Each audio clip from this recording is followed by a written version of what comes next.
I did a 4-card spread today with the intention to help you get insights around a relationship in your life. So before we dive in, let's just take a few deep breaths together, centering ourselves, moving from our head to our body and our heart space. So with this being said, if it feels right, just for a few moments here, consider closing your eyes and taking a few deep breaths. I know when you're looking for insights and information, it can seem like it's not worth it to take the time to center, but this is not only going to help me offer the guidance that wants to come through, but it will also help you discern what resonates and what doesn't. It'll help you, hear the insights that you really need to hear to lead towards more balance, more solutions, more joy, more health in your life. So with that being said, if you notice any energy that still feels like it's kind of like surrounding your head, buzzing in your head, invite it to come into your body, into your solar plexus, that space right above your belly button, your power center, where it can be held, be alchemized, so you can calm down a little bit. And realize that even if just a little bit of that energy is willing to come in, that's a big feat. So you don't have to force all the energy that you feel buzzing around your head. You don't have to force that to enter into your solar plexus, but any little bits and pieces that are willing to be held, to be alchemized, again, that's a great feat, so to speak.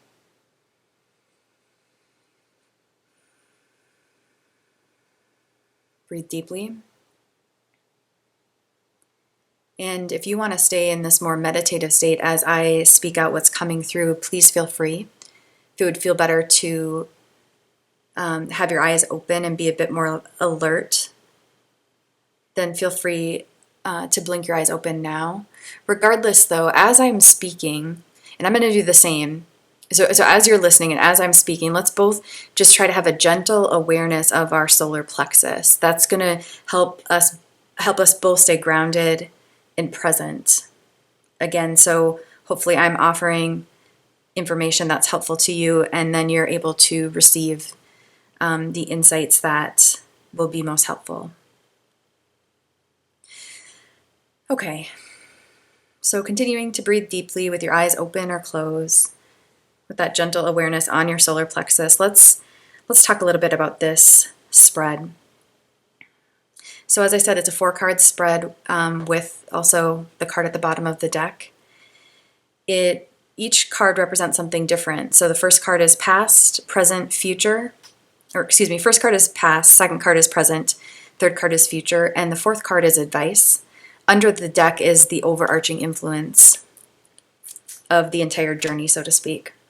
Now, when I was asking for guidance around this relationship, so this might be a relationship with a romantic partner, it could be with family, friends, coworkers, whatever relationship you're looking for insights around right now, is what this information is about.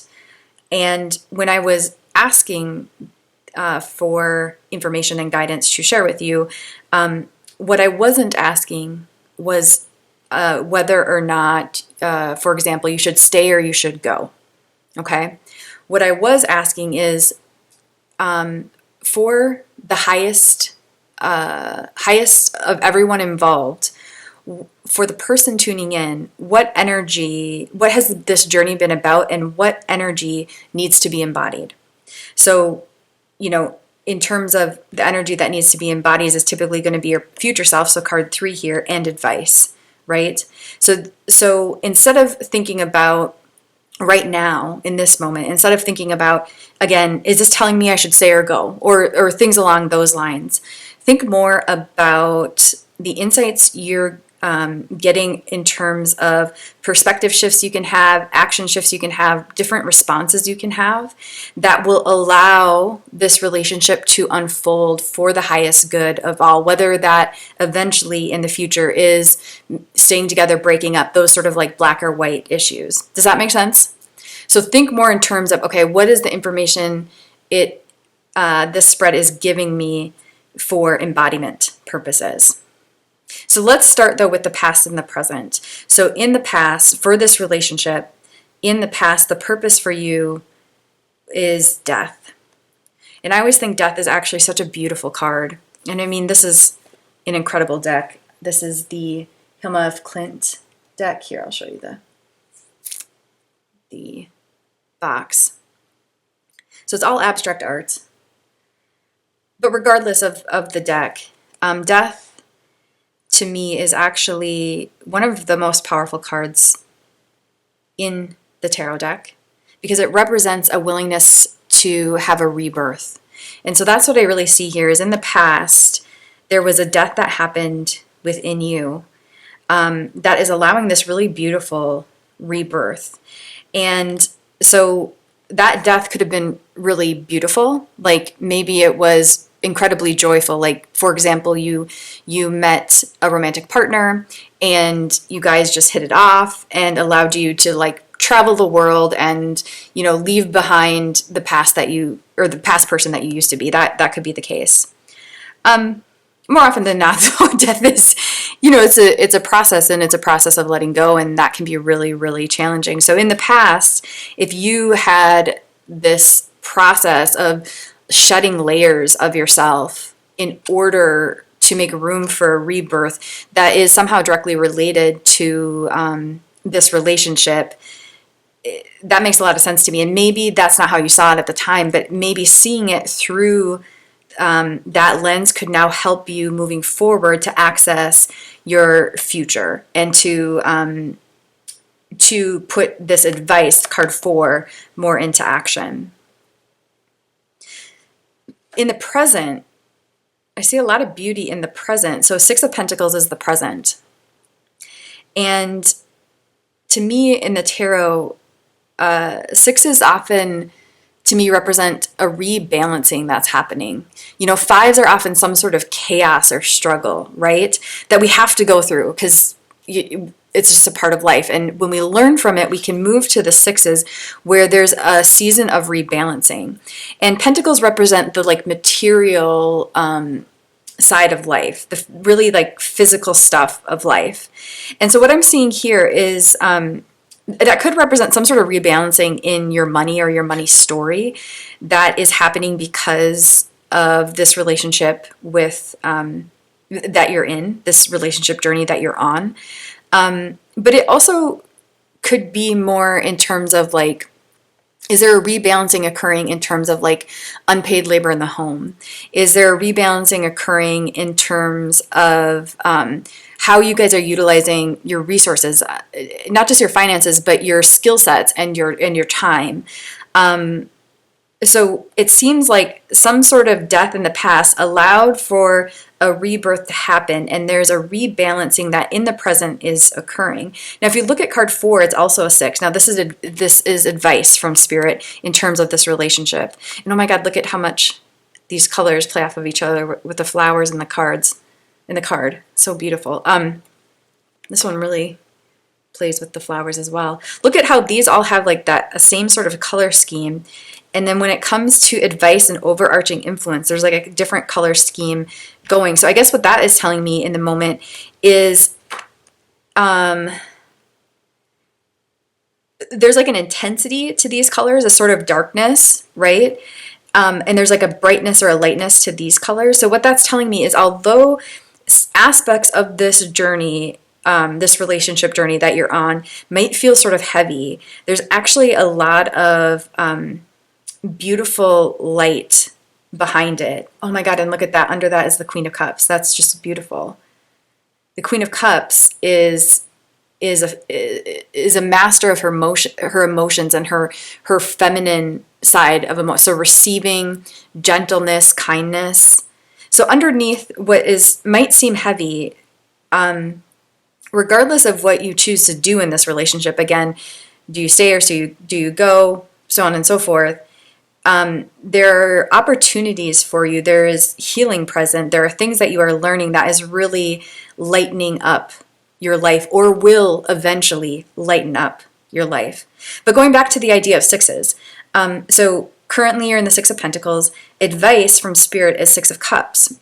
So a couple things are coming to me with this. So cups represent emotions. Sixes, to me, as I've mentioned, represent some sort of rebalancing happening. So in terms of advice for this relationship, I think it's a lot about emotional labor, the personal emotional labor that you're willing to do to rebalance your emotional kind of set point, to begin to learn emotional regulation skills, to start to do things to soothe your nervous system and retrain your nervous system. Along with that, Six of Cups can often represent past memories. And so in terms of advice then, what is coming to me that is that any work you can do around healing childhood trauma is going to be incredibly important to not only for this relationship, but in terms of, again, the journey that you're on personally, that this relationship is a catalyst for. So again, any emotional labor, nervous system, emotional regulation skills, healing different childhood traumas, I think is going to be just incredibly, incredibly worth it. Not easy, not easy, but definitely worth it. And as I say that, Ten of Wands in reverse is the underarching influence of this entire journey. And what that's saying to me is as you allow this journey to teach you and lead you through your healing process, there is immense heavy burden that you're liberating. You know, because Ten of Wands upright can often mean just heavy burden, right? But Ten of Wands in reverse to me is meaning that liberation. And I don't know why this is sticking out, but look at on this death card, there's that just one red triangle. And somehow it feels like it relates to this Ten of Wands, almost like you're this, I don't know, almost like detoxing the emotional burdens that maybe you didn't even realize you were carrying. Because most of those emotional burdens, you know, they come from how we were coded in childhood, and so we're like a fish in water, right? But when we can start to liberate that, then that lightness, then that Queen of Cups naturally comes out. Queen of Cups is, again, just like a master of her emotions. She allows her emotions to inform her without allowing her emotions to be in charge, right? When we're in the Ten of Wands, when we're, you know, carrying heavy burdens, it's almost like we blend with our emotions unconsciously. So if we're angry, we lash out. And if we're, you know, depressed, we, you know, can't seem to get work done. And don't get me wrong, I think there is, it's incredibly important to listen to our emotions and not bypass them, and to do what we need to do to take care of ourselves. But I also think when we're at our healthiest, we are not allowing our emotions to be in charge. And as I'm looking at this card, look at it, like, to me, all these colors and shapes represent, you know, the complexity of emotions. And then we have this square here representing to me capacity, right? This capacity to be bigger than our emotions, to hold them, to feel them, to listen to them, but to not have them be the leader in our life. And I think when that happens, we are detoxing the heaviness of not having that skill set, and so liberating ourselves from the burden of the Ten of Wands. So the underarching influence of this entire journey for you is this liberation. So it's really, really quite beautiful, leading to your future where you are embodying the High Priestess. So again, regardless of whether you stay or go in this relationship, what would be of highest good for all is in the future, you holding, you know, doing your emotional labor. So Six of Cups, the advice from Spirit, but then embodying this wise, intuitive woman, the High Priestess. There's a mystery to the High Priestess, or there's like a paradox that she holds, and it's like a knowing and a mystery. Do you know what I mean? She knowing in terms of like deep intuitive knowing. She trusts her body, she trusts herself, she listens to herself, she takes herself seriously. She has just that intuitive knowing, but she also holds space for mystery of life, mystery of the universe, willingness to go into the unknown. And so like what I'm seeing here is, again, capacity, kind of going back to that idea of the Queen of Cups. There's a capacity building or a capacity that you are building as you are willing to learn through this relationship. And I think a lot of times we don't realize that that's, I always talk about on my journey, like how I didn't realize I was craving to be strong because I thought I was strong. So much on my journey was so difficult.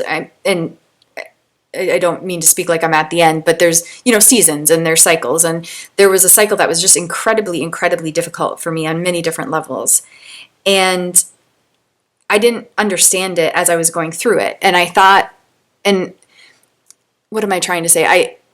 I didn't realize that underneath it all, I was craving to be stronger. I was telling myself more like, you are strong, but really I was in an initiation phase. I had to build my capacity, right? But I didn't realize that that was what was happening. But now at a different place, I realized that in those moments of hardship, when I was just asking for the hardship to go away, there was a part of me that was actually asking, can I show myself the peace of mind and the beauty and the joy in getting bigger than this hardship? Do you know what I'm saying? And now I'm a person who does have so much more capacity for myself and others in life than I had before. And I wouldn't give that up for the world. You know what I mean? Even though my past self, going through the hardship, thought she would. But now my future self, more High Priestess, is understanding the beauty of what she went through to get to the capacity of the High Priestess and the Queen of Cups. And similar to you, a lot of that for me was the emotional labor. It was, and still is, my God, still is the emotional labor, the healings of trauma, the processing, the learning about the nervous system and learning about emotional regulation skills, the getting the support I need to work through the emotional issues that continually arose in my life. And with that emotional labor then comes capacity. And with capacity, you're just not as scared of life, not as scared in relationship. Of course there's moments, but it's not so chronic. The heaviness of the 10 of Wands, the burden is that chronic weight, right? And when we're liberating it, then we allow for there to be acute, intense moments and seasons in life, but it doesn't have to be the chronic day in, day out anxiety. And so I see an incredible amount of beauty in this journey for you, an incredible amount of willingness. And I think whatever you choose to do in terms of stay, go, so on and so forth, it is important. I don't mean to imply that it's not. But I also think the paradox is once you're, embodying the High Priestess, you're embodying the High Priestess. Do you know what I mean? And you have that power, whether it's in this relationship or you're moving on. And so I think there's another paradox here. And if you haven't already noticed, I love paradoxes. I think when we get to paradoxes, there's something really juicy there in terms of insight and how we're living. So the paradox here is this relationship is incredibly important because it is teaching you something just wildly important. It's clear through the cards. And it's not important at all because it's a personal journey. Does that make sense? So I think I say that just to maybe liberate you from having to decide anything at this point and from putting maybe so much pressure on the other person to change or anything like that. Of course, if relationships are to work, change, people have to change together to a certain extent. But I also think your happiness isn't as dependent on this relationship as you may think, even if you do stay. What this outward relationship with another person is helping you understand is how to have an inward relationship with yourself, the High Priestess. And not just have, I mean, we all have an inward relationship with ourselves, but to have a really satisfying, intuitive, trusting relationship with yourself, which is what the High Priestess represents. So that's all that wants to come through for now. If you're feeling it, let's just do a few deep breaths together to kind of integrate this and see if any insights come. So if that feels like something that resonates with you, then if your eyes are not closed, close them now. Relax your jaw, drop your shoulders. And take a few deep breaths in through your nose, out through your nose if possible. And see if you can make your entire focus those breaths and go as slowly as possible, just even a little bit more slowly than you would like.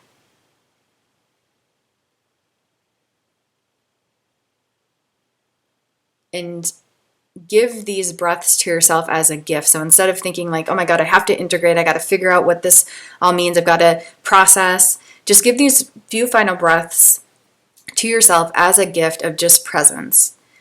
Nothing you have to figure out right now. It's amazing that you're willing to self-reflect, and right now these last few moments doesn't have to be a time that you do that. Just a trusting and a receiving for yourself. And again, that receiving is not only oxygen in and out of your body, but your presence, a willingness to be present.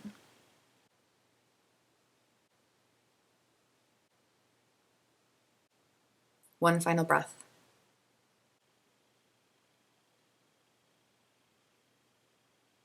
When the time feels right, you can blink your eyes open.